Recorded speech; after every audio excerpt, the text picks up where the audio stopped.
बिल्ली होगी यो क्यों ना बोले कि तू ही तो पाए को बिलोटा बन करके गए रात में। ऐसे उदम करे, ऐसे काम सीखे। अब तो श्रोताओं कन्हैया सुबह उठते सखाओं के पास में आए और आकर के कहने लगे, सखा ने पूछा क्या हुआ, ऐसे ही रोजाना होगा चोरी कैसे करेंगे। कन्हैया कहने लगे अब तो हमको ऐसा ही लगता है कि हम तो जहाँ पर चोरी करेंगे वहाँ पर ऐसा ही होगा। और श्रोताओं कन्हैया कहने लगे कि चलो आज चलते हैं कहीं बाहर चोरी करने के लिए। और गोपाल की जो मंडल था उसका नाम था बाल गोपाल चोर प्रचार मंडल। श्रोताओं साथ में सभी ग्वाल वाल हैं, सखा हैं, पीछे बंदर हैं, सभी जा रहे हैं चोरी करने के लिए। एक गोपी के घर पर पहुंचे, विशाखा नाम की गोपी थी, उसके यहाँ पर मेरे कन्हैया पहुंचे चोरी करने के लिए। लेकिन उस गोपी ने क्या किया कि छीके पर अपनी मटकी को लटका दिया और मटकी से एक घंटी लटका दी। और उस गोपी ने सोचा कि यदि कन्हैया चोरी करने आएगा और मटकी को पकड़ेगा तो घंटी बजेगी और मैं कन्हैया को पकड़ लूंगी। श्रोताओं कन्हैया ने देखा कि मटकी के ऊपर छीके पर है और सखाओं से कहने लगे, बोले भैया मटकी को कैसे उतारे। तो सखा एक दूसरे के ऊपर सभी घोड़ा बन गए, एक के ऊपर एक खड़ा होकर के और सबसे ऊपर कन्हैया ऊपर खड़े हो गए। और उन्होंने देखा कि घंटी लटक रही है। उसी समय घंटी से प्रार्थना करने लगे, कहने लगे कि हे घंटी मैं आपसे निवेदन करता हूँ तुम बजना मत।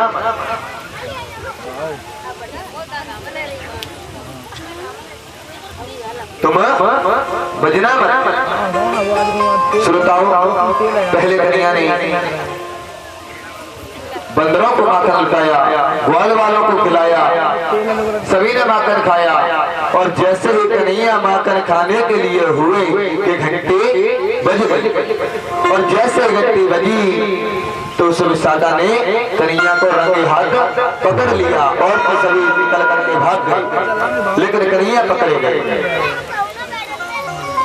विशाखा कहने लगी कि चल चल आज तो मैंने तुझे रंगे हाथ पकड़ा है, आज मैं तेरी माँ से तेरी शिकायत करूंगी, आज तुझे मैं माता के पास ले जाऊंगी। तो कन्हैया कहने लगे गोपी देख तुम मुझको माता के पास ले जाइए, पहले मुझको ने दो बात या घंटी से कर लगते। बोले कहा घंटी से कहने लगे, बोले घंटी महारानी एक बात बता, बंदर ने माकर खायो जब तू नाहे बजी, ग्वाल वाले ने माकर खायो जब उना बजी, और जैसे मैंने माकर खायो तो कहे को बजी, ये बता। तो घंटी कहने लगे, बोले प्रभु जब आप भोग लगाते हो तो मुझे तो बजना ही पड़ता है, क्योंकि जब तक मैं नहीं बजूंगी तो आप भोग ही नहीं लगाएंगे, इसलिए श्रोताओं अब तो विशाखा ने कहा कि कन्हैया आज मैं तुम्हारी माँ के पास तुम्हें लेकर के जाऊंगा, आज नहीं मान सकती। और विशाखा ने इतना लंबा घूंघट लगाया और कन्हैया का हाथ पकड़ करके ले जाने लगे, खींच करके ले जा रही है। कन्हैया ने देखा कि आज माता ने मुझे पकड़ लिया, माता के पास से ले गई तो आज मेरी बहुत पिटाई होगी। रास्ते में उस विशाखा का लड़का खेल रहा था, कन्हैया ने कहा, बोले लाला इशारे से बुलाए, बोले इधर आ। बोले कहा बात है, बोले माखन खाएगा, बोले आहा, बोले एक काम कर, बोले का कि इधर आ मेरे पास। और जैसे कन्हैया के पास में आई तो उस गोपी से उस विशाखा से कहने लगे, कन्हैया क्या कहने लगे, बोली गोपी देख मेरे जा हाथ को तो बहुत देर से पकड़ के खींच ले जा रही है और मेरे जा हाथ को छोड़ के और जा हाथ को पकड़ लिया, दर्द है रहा मेरे हाथ में। और जैसे विशाखा ने हाथ कन्हैया का जोड़ा और कन्हैया ने उसके लड़के का हाथ उसी के हाथ में पकड़ा दिया और हाथ पकड़ा करके वहां से भाग गए। अब तो वह विशाखा अपने ही पुत्र को खींच करके लेती जा रही है। पहुंची माता यशोदा के दरवाजे पर और कहने लगी, ओ माँ यशोदा, यशोदा। यशोदा मैया बोली, कहा बात है? बोले, देख तेरा लाला आज मैंने रंगे हाथ पकड़ो है, लेकर मैं तेरे लाला को लेके आई हूँ। और कन्हैया माता यशोदा के पास में खड़े हंस रहे थे। मैया ने कहा, बोले कहा है? बोले तेरा देख। मैया कहने लगी, अरे बहन जरा घूंघट खोल के देख, ये तेरा लाला है कि मेरा लाला है? और जैसे विशाखा ने घूंघट उठा करके देखा तो अपने पुत्र का हाथ पकड़ के कहने लगा, अरे तारी के तू कहां से आ गया? श्रोताओ, कन्हैया कहने लगे, बोले ज्यादा होशियार बनने की कोशिश मत करना। अब की तो मैंने तेरा लड़का पकड़ाया हुआ है, और अब की ऐसी गलती करी ना तो तेरे आदमी को हाथ तेरे हाथ में पकड़ा दूंगा।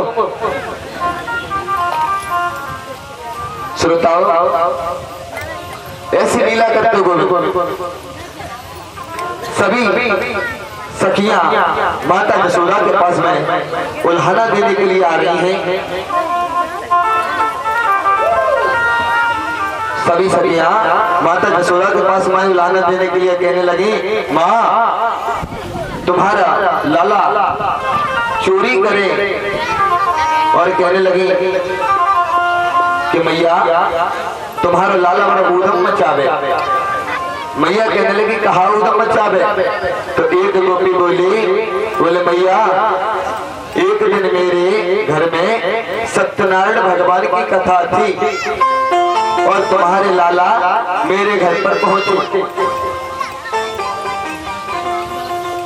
और एक खिड़की में जाकर के झांकने लगे और कहने लगे, भाभी राम राम। यानी राम राम। पूछने लगे, भाभी कहाँ है रहे हो?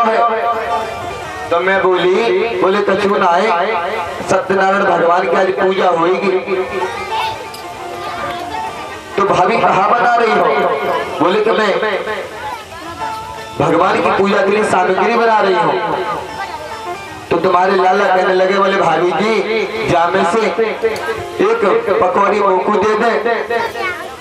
मैंने मना कर दी, मैंने कि नहीं, अभी सत्यनारायण भगवान की पूजा होगी और बाकी बाद में तुमको प्रसाद मिलेगा। भैया लाला वहां से चले आए। थोड़ी देर बाद पहुंचे, जाकर के कहते, बोले भाभी जी। बोले हाँ। बोले अपने सत्यनारायण भगवान के दर्शन कर ले। और मैं पंजीरी बोल रही मैया, मैं पंजीरी को छोड़ करके भाग के गई तो मैंने देखा कि सत्यनारायण भगवान के सिंहासन में तो पिल्ला बैठे हुए थे। न जाने कहां से कुत्ते के पिल्ला ले जा करके बिठाती। और मैया मैंने उन्हें पिल्ला को उठा करके भगाया, फिर चौका लगाया, यानी कि ऐसे उदम मचावे। एक गोपी कहने लगी, मैया भारी उदम मचावे।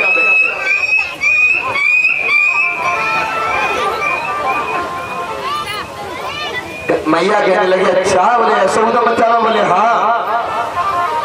एक गोपी कहने लगी, मैया मैं तुमको कहा बताऊं? एक बारी तुम्हारे लाला मेरे घर गए थे और वादन मेरे पतिदेव को जन्मदिन था और मैं एक ब्राह्मण के लिए भोजन बना रही थी। मैया जन्मदिन में ब्राह्मण को भोजन कराने के लिए भोजन बना रही थी। लाला गए और जाकर के कहने लगे, बोले भाभी। बोले हाँ। बोले कि जामे से थोड़ी खीर हमको खिलाई दे। वो निकलने बना रही है। बोले कि लाला अभी ब्राह्मण आएंगे, पंडित जी आएंगे, भोजन करेंगे, वहाँ के बाद में तुम्हें प्रसादी मिलेगी। कन्हैया कहने लगे, नहीं मुझको अभी चाहिए। तो मैया मैंने मना कर दी, मैंने खीर नहीं खिलाई। तुम्हारे लाला ने मालूम कहा कि बोले भाभी ठीक है, तो आप वो खीर ना खिला रही और आज होगी तो देखी जाएगी, आज तुम्हें ही देखना है। और मैया वहां से रूट करके चली आई। शाम हो गई, लाला नहीं आए भोजन करने के लिए भी। और रात्रि में मैं और हमारे पतिदेव दोनों हम सो रहे थे तो तुम्हारे लाला न जाने कब घर में घुस गए और मालूम क्या किया, मेरी चोटी और पति की दाढ़ी दोनों को बांध दिया और दोनों को बांध करके वहां से निकल गए। और मैया मेरे पति देव को रात्रि में जोर से प्यास लगी, वो पानी पीने के लिए खड़े हुए, तो जैसे वो खड़े हुए तो उनके साथ मैं भी खींचने लगी। वो कहने लगे क्या कर रही है, क्या कर रही है? मैं कहने लगे कहा कर रहे हो, कहा कर रही हो? और मैया सत्य समझो, मेरे पति की दाढ़ी के आगे बाली उखड़ गए। जैसे तैसे मैंने दीपक जोड़ के देखी तो एक दूसरे की गांठ बन रही। जैसे तैसे मैया बड़ी मुश्किल से मैंने गांठ खोल पा। मैया कहने लगी ऐसो छोटो सो लाला ऐसो उदम मचावे। एक कहने लगी गोपी, बोले मैया तुम मत पूछो उदम की। तो बोले क्यों? बोले कि मेरी छोरी घर में सो रही, रात्रि में तेरे लाला ने मालूम है कहा करो? बोले क्या करो? बोले बात की चोटी लेकर खाट की पार्टी से बांध गई और कान में जाकर के बोले हुआ। और जैसे वो खड़ी हुई तो उसकी खड़ी हुई पर वो गिर पड़ी, क्योंकि चोटी घाट से बंधी हुई। मैया ऐसा ऐसा उदम मचावे, बड़ा परेशान करे। श्रोताओ ये दुखी कहने लगी मैया तेरा लाला हमारे घर में चोरी करे। मैया कहने लगी देख भाई, मैं नहीं मानती मेरा लाला चोर है। अगर मैं तो रंगे हाथ पकड़ा दोगी तो मैं मान जाऊंगी कि मेरा लाला चोरी करे। ललिता ने कहा ठीक है मैया। श्रोताओं कन्हैया भी उसी के घर जाते चोरी करने जो अपने भाव से बुलाता। तो ललिता ने मालूम क्या कहा? ललिता कहने लगी कि यदि कन्हैया मेरे घर चोरी करके दिखाए तो मैं मानूं। कन्हैया ने कहा अच्छा ऐसी बात है, वो तो सर्वंतर्यामी है। सभी सखा को लेकर के ललिता के घर पर पहुंची। जैसे ललिता के घर पर पहुंची तो ललिता ने क्या किया? मटकी को छींक पर लटकाया, आंगन में रख दिया और अपन जाकर के गेट के पीछे छुप गई।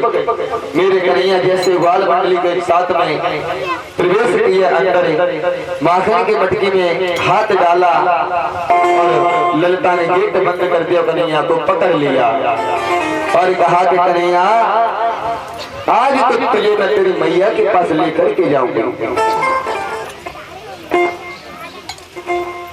कन्हैया कहने लगे तुमको ले जाएगी मैया के पास? बोले हाँ।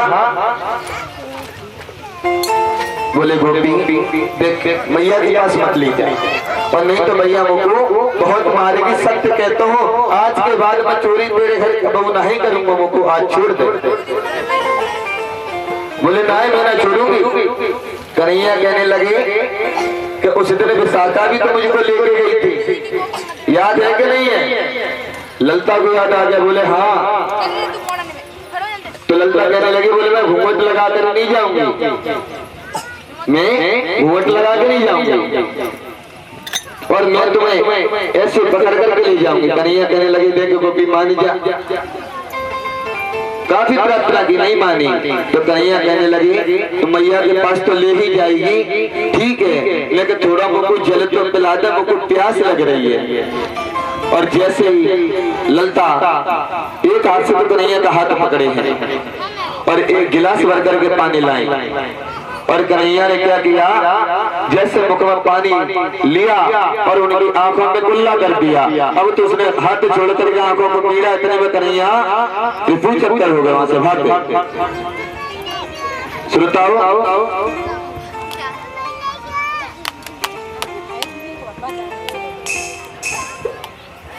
एक सिरसा नाम की सखी थी, उसने कहा कि कन्हैया तो मैं पकड़ के दिखाऊंगा।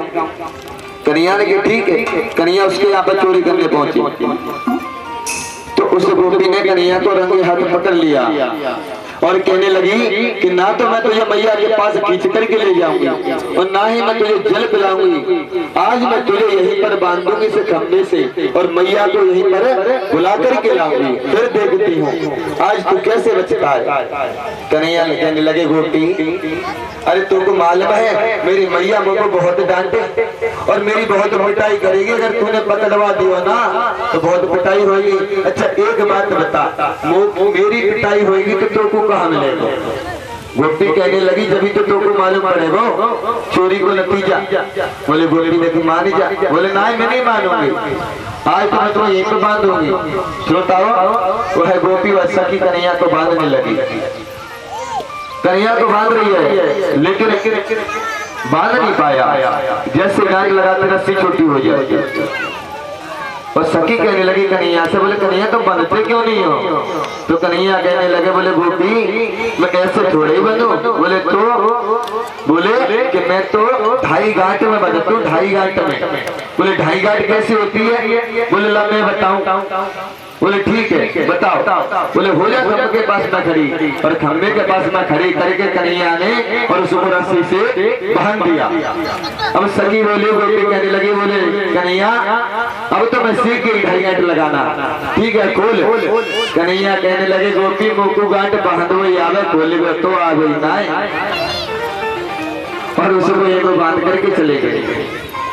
आज सभी गोपियां मैया के पास में शिकायत कर रही हूँ। कहने लगी मैया तेरा लाला हमारी मटकी फोड़े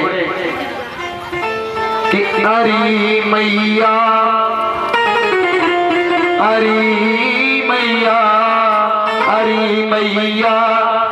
कन्हैया की शिकायत क्या करो खटकी मटकिया मटकिया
श्याम मुख से न बोले, मुख से न बोले श्याम मुख से न बोले, चोरी कर बोले श्याम मुख से न बोले।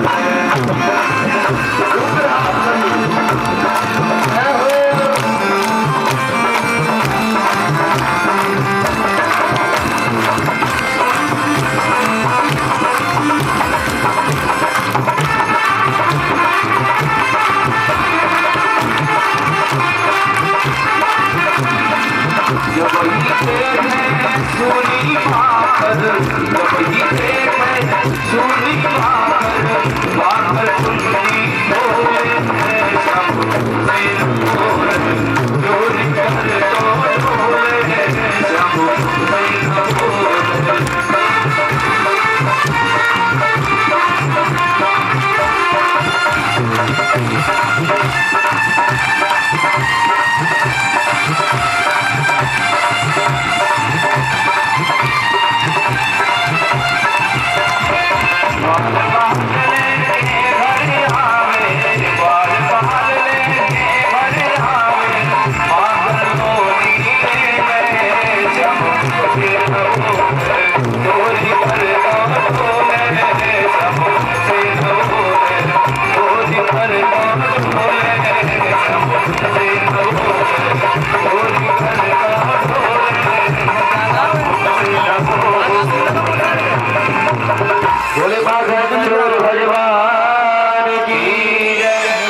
कहने लगे मैया अरे ये अपन माखन खावे तो बात ही ना है मैया, बंदरन को माखन लुटा दे। मैया कहने लगी अच्छा, बोले माखन खाकर मटकी तो सलामत छोड़ देवे। बोले ओहो मैया मटकी को तो धराम तो फोड़ देवे।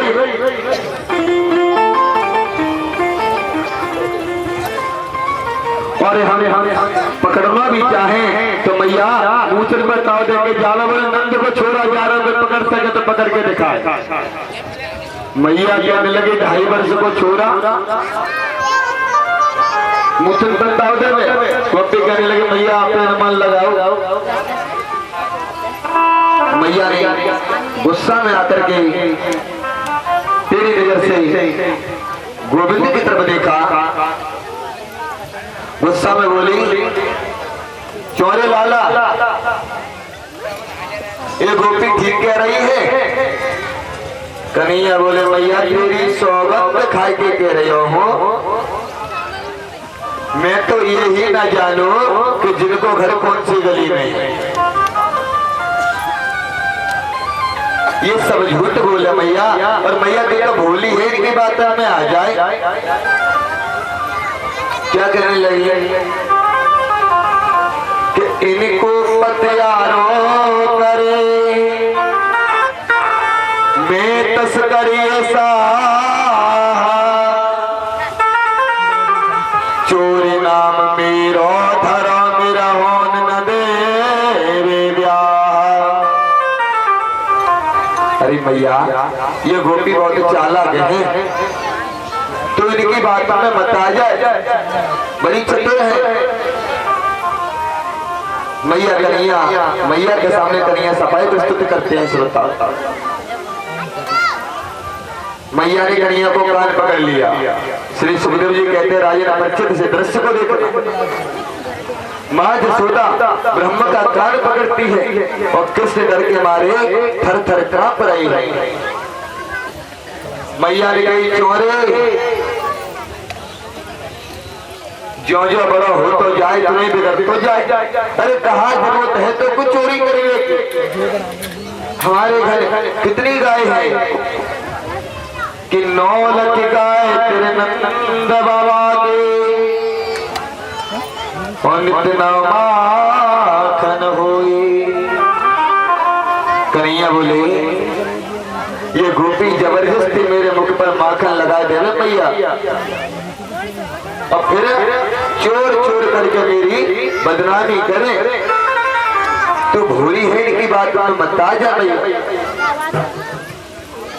मैया बोली कि आज के बाद मैंने सोदम की हो तो पिटाई करूंगी। कन्हैया बोले ठीक है। श्रोता ऐसी ऐसी लीला की मेरे गोविंद करी कि एक दाके रामानस्ते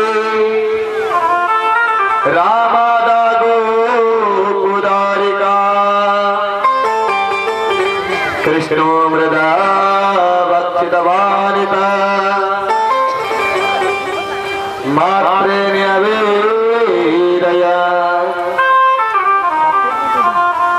श्री सुखदेव जी कहते हैं राजा परीक्षित बड़ी से बड़ी लीला भी करते हैं गोविंद ब्रज में रहकर के, तो बच्चे की भांति ही करते हैं, किसी को पता ही नहीं चलने देते। आज मेरे गोपाल ने सोचा कि शास्त्रों में ब्रज की महिमा का बड़ा वर्णन होता है। संत महात्मा लालवा मुनि ब्रज के रज का बड़ा गुणानुवाद करते हैं। क्या कहते हैं कि रमल रे तलुटा नहीं और प्रियो न यमुना पाने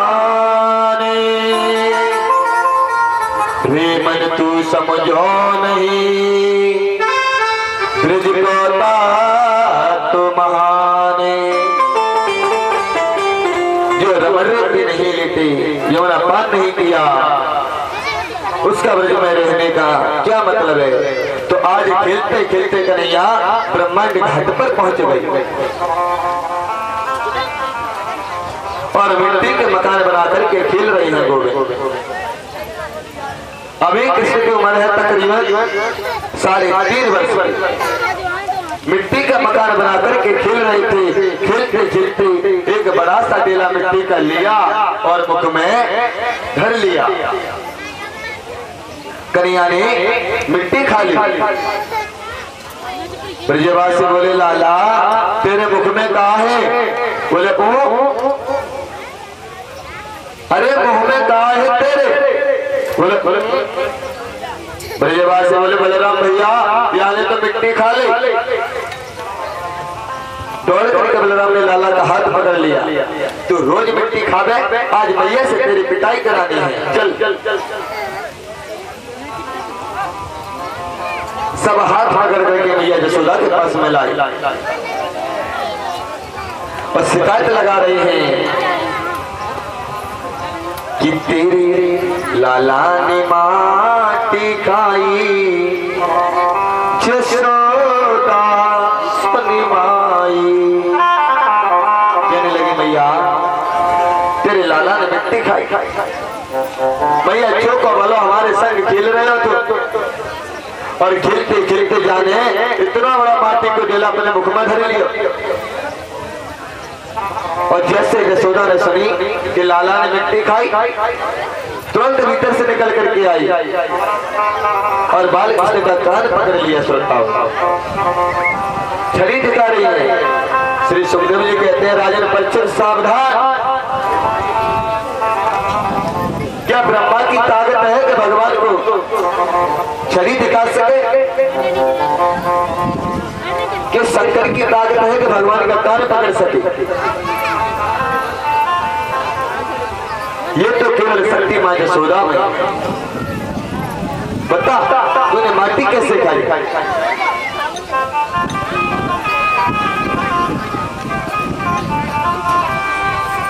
एक और बात सुनता, वेद में भगवान का नाम है आप्तकाम, सप्तकाम पूर्ण काम, निष्काम। लेकिन यशोदा कृष्ण का कान पकड़ करके छड़ी दिखा रही है।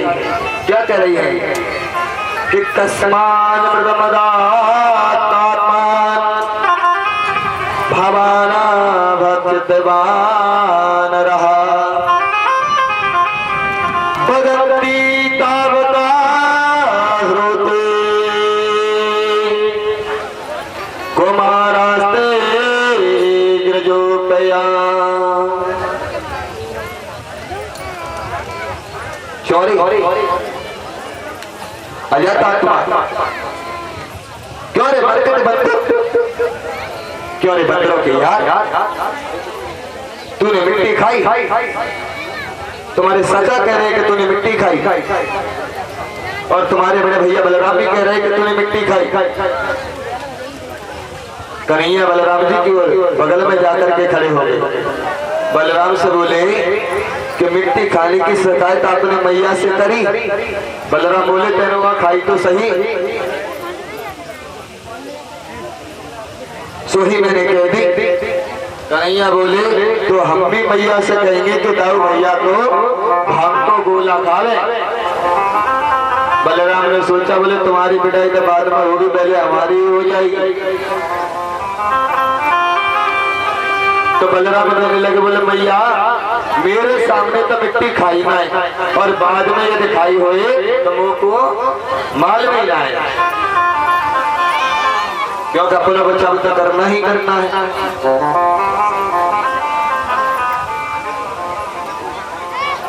मैया बोली मैं गाँव की बात नहीं मानूंगी। लाला तू सही सही बता, तेने मिट्टी खाई कि नहीं? श्री सुखदेव जी कहते हैं राजा पंचन देव हरिश्चंद्र जी बोल रही है, ये सत्यवादी बोल रही है कि ना हम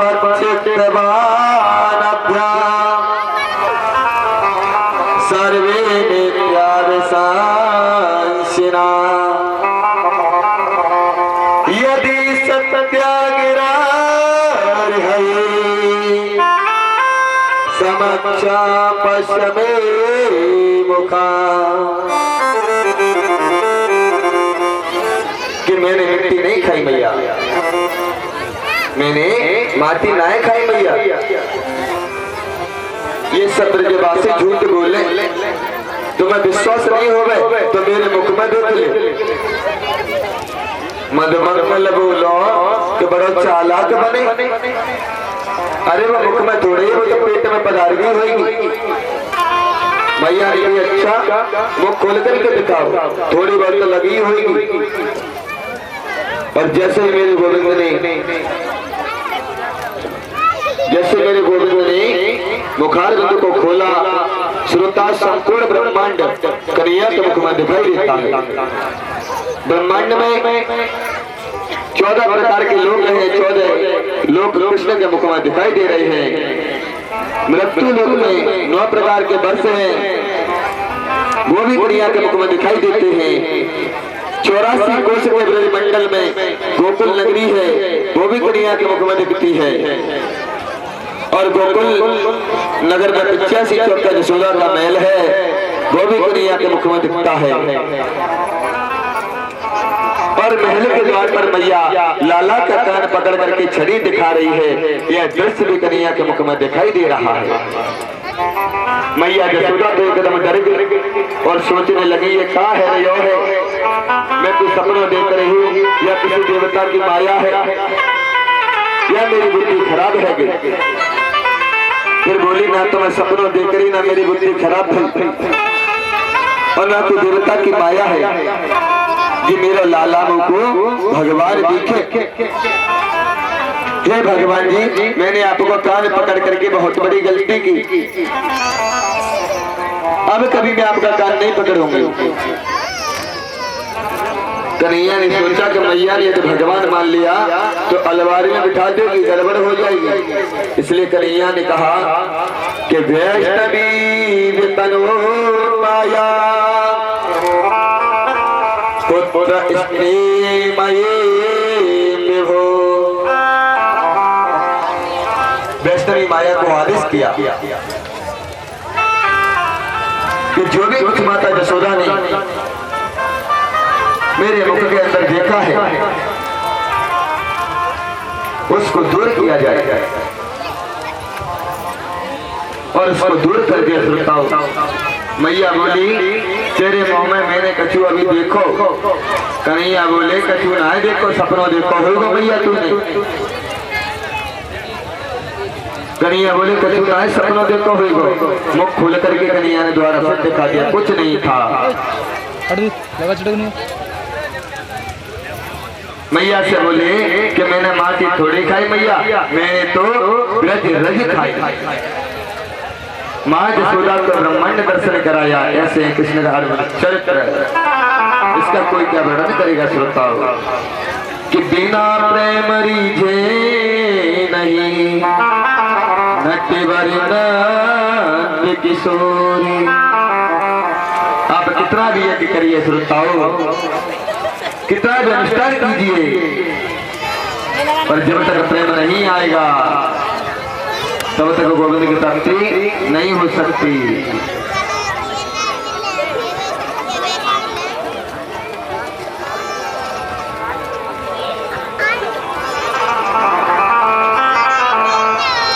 आज मेरे कल्याणी मैया को ब्रह्मांड दर्शन करा दिया। बोली कृष्ण कन्हैया लाल की जय।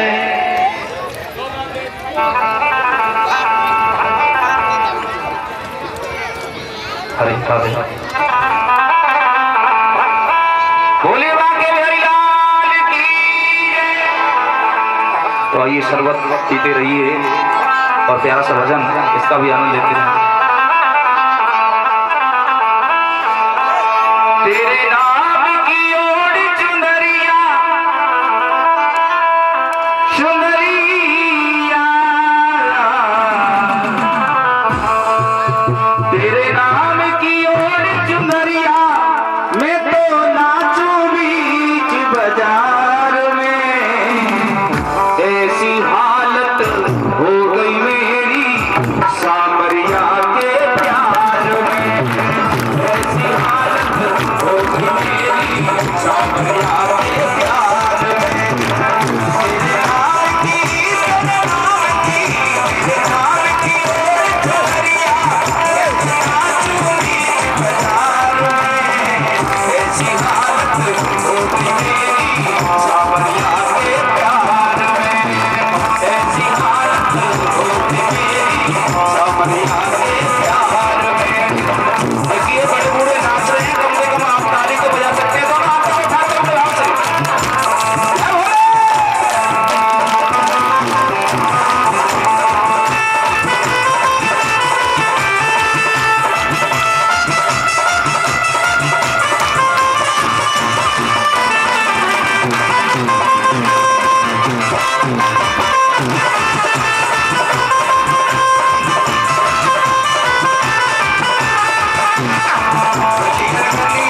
ढूंढत बोली कोई बता दे सावरिया। ढूंढत बोली कोई बता दे सावरिया।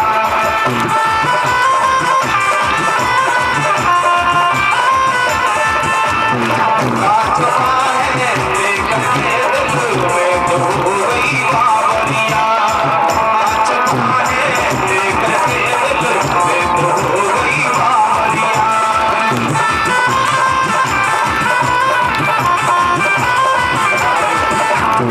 केवल चैन मिले इस दिल को,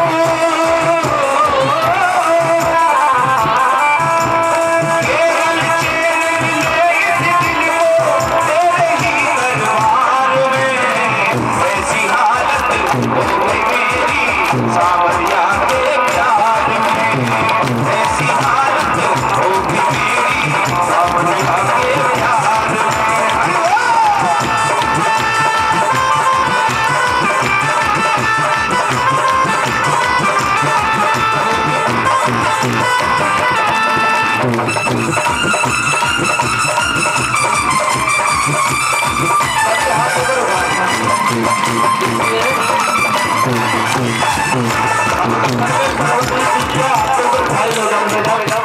जय हो।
ऐसी हालत हो गई मेरी सावरिया के प्यार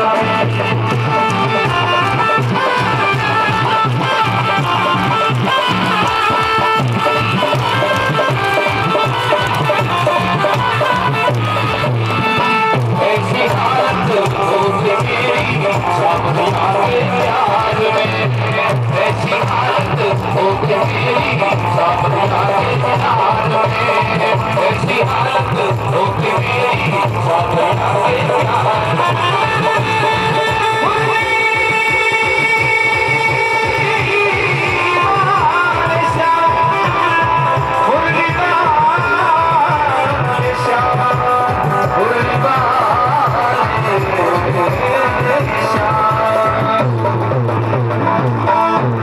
ऐसी